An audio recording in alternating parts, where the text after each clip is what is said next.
Welcome back to the Commercial Beekeeper series. Today I want to talk about mowing bee yards. We have a couple of setups. This is kind of our basic, where we just have this tiny little trailer. We have a standing Gravely 36-inch mower. Works really nice when the bees are placed in the yard. You can fit through the pallets very easily, super maneuverable, very compact size, and really works excellent for speed and efficiency when you're in tight bee yards. The only downside to this particular model is with the Gravely, you have a belt system under here, and depending on the height of the grass, you have to adjust the belt on one of these two pulleys, and that's a bit of a pain because if employees don't do that, then it breaks the belt. The Skags and the Hustler brand don't have that issue. The belt can ride up and down on the pulley automatically. So probably wouldn't get another Gravely, but the design is great in how maneuverable it is. And again, we just tow it, with a small half-ton pickup, and it works excellent once the bees are already in the bee yard to be able to get around with a small footprint. So let's go take a look at our other. Okay, so this is our large mowing trailer. You can see it's plugged in with an extension cord. That goes to a battery tender inside that keeps the lead acid battery charged for the inverter. I'll show you that. We actually had to swap out the axles. I believe it came with 3,500 pound axles. We've swapped it out with 7,000 pound axles. You can see those are the same 19.5 tires that a tonner like an F550 would run. And so we have the compatibility across all of our trailers, all of our trucks, same tires to be used. So once they get kind of worn out on the trucks, we pass the tires down to our trailers. That way all of our forklift trailers, mowing trailer, everything runs the same tire configuration. Let me bring you inside this trailer and show you a few things that we have. I'll latch the door open here.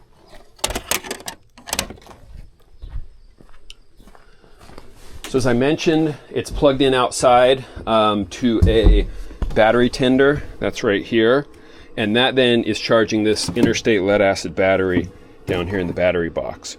From there, that battery is used for two things. It powers this inverter, 1,000-watt inverter, which is then plugged in two Makita battery chargers, one 18-volt, one 40-volt. It also runs the pump on this spray tank right here. So you have a spray hose and a handle to spray weeds. We use a selective spray, so you just come out the door here and you spray the bee yard real quick, and that's not with like a Roundup, but rather a selective herbicide that's only for broadleaf, so we're just killing the actual big, large weeds in the yard, not the grass.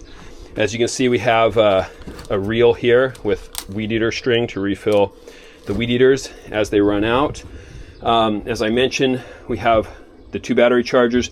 This 40-volt is for a 40-volt Makita weed eater, and then the 18, we used to have 18-volt weed eaters, and just found the 40-volt lasts a lot longer. It's more powerful.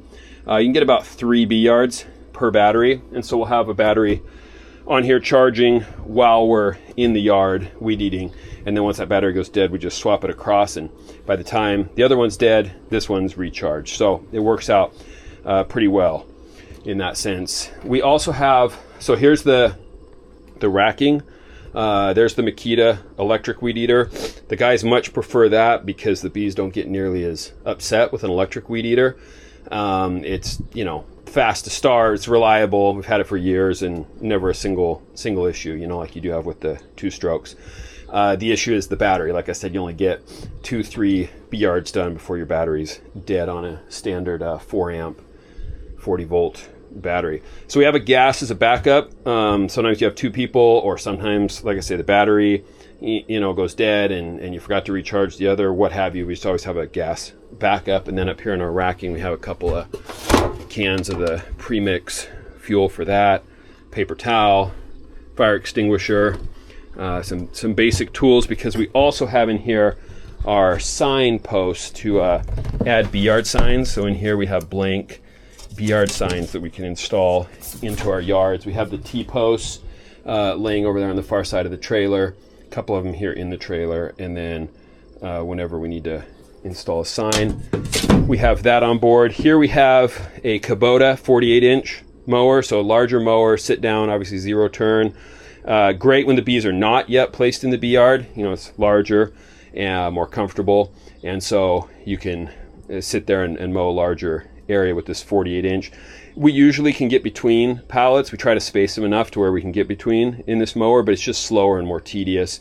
A lot of times the pallets are too close to efficiently fit between. So this does work once the bees are in, but generally we prefer the Gravely stand-on mower. So that's just a quick tour of the enclosed trailer. See, the back ramp is down. I put that down to get a little more light in here. We had to add some expanded metal onto the ramp just so that when the grass is wet or rainy days, we're able to get up the ramp more easily than what we were. You know how Beeyards are, they're often not level, and so that ramp would get real slippery with the turf tires of the mower. So we added some expanded metal onto there, and it allows the mower to climb up more easily. So that's kind of the tour of our Beeyard mowing setup. You know, some pruners, loppers, take care of things, and this, you know, is all included. You've got everything you might need for a whole day out mowing and weed eating.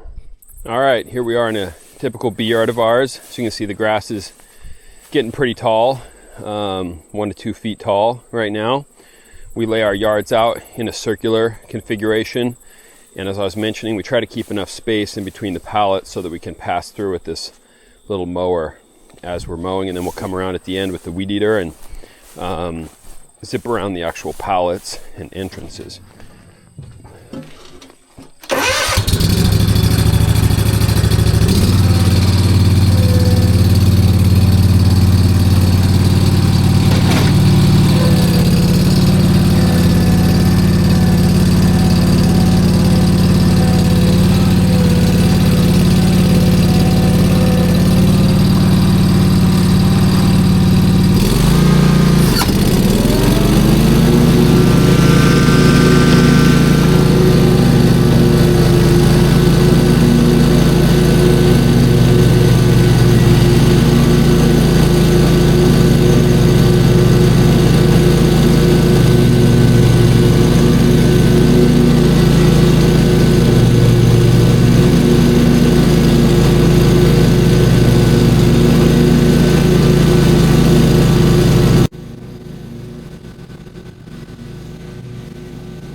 Okay, so now that I've done one pass around the outside, discharging away from the entrances of the beehives, I've done 2 passes on the inside of the yard, discharging away from the beehives.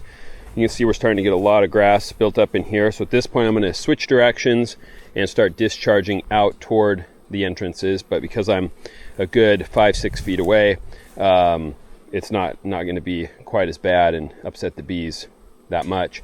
Then I'll go around and just do little loop-de-loops around each of the pallets. Okay, so just going around and around and finish up the yard that way.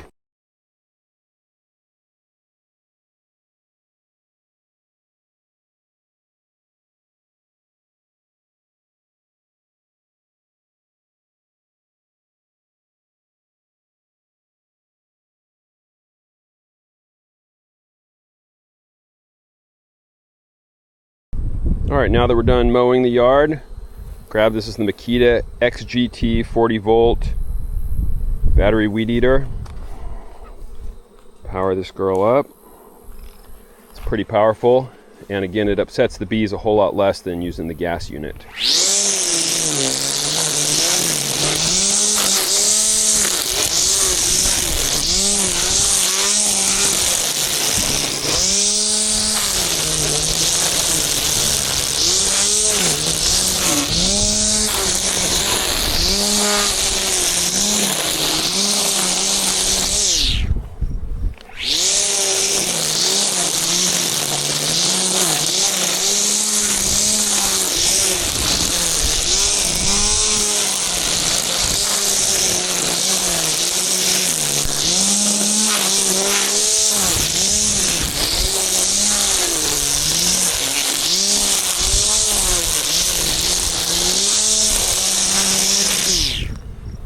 So, like I said, this battery will generally last for about 2 to 3 Beeyards, kind of depending on the grass, how tall it is, and how close you mow to the hives.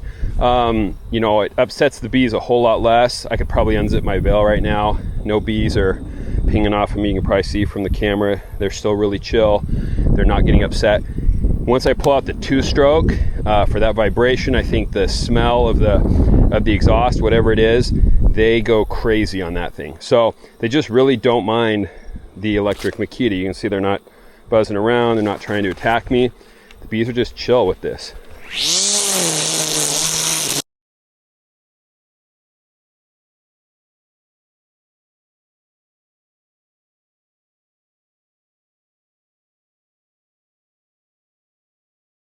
So on the last pallet here of the 3rd Beeyard, the battery died on the Makita. Probably see there, it's just flashing 1 star. So let me take that off and I'll put the new battery in. But what I wanted to show you is this is an electric Ford Lightning. If you have a Ford Power Boost, you can also get the Pro Power feature, where instead of like most trucks with the little 150 or 100 watt outlets, this is a 20 amp 120 outlet. So this thing can put out about 2,000 watts of power just on this outlet. And there's outlets in the front and in the truck bed, but I'll just show you the one inside the truck. You can't, this charger for the 40 amp will pull somewhere around, I've seen 300 and some odd watts. So it pulls quite a bit of power. So a typical outlet will get overwhelmed, but if you have a Ford with the Pro Power, it can charge it while you're driving along. And then by the time this thing's charged, or I should say by the time the other battery is dead, this one will be long since charged. Usually takes about 30-40 minutes to charge this, and so you can continue working continuously without having to take a break. And I was just going to show you up here on the screen. It'll actually show how much power the charger is pulling at any given time. It's just starting to ramp up, so we're at 130 watts, 140. It'll continue to climb all the way up to somewhere between 300 and 400 watts. It'll pull as it maxes out, so we're just getting close to about 200 watts there.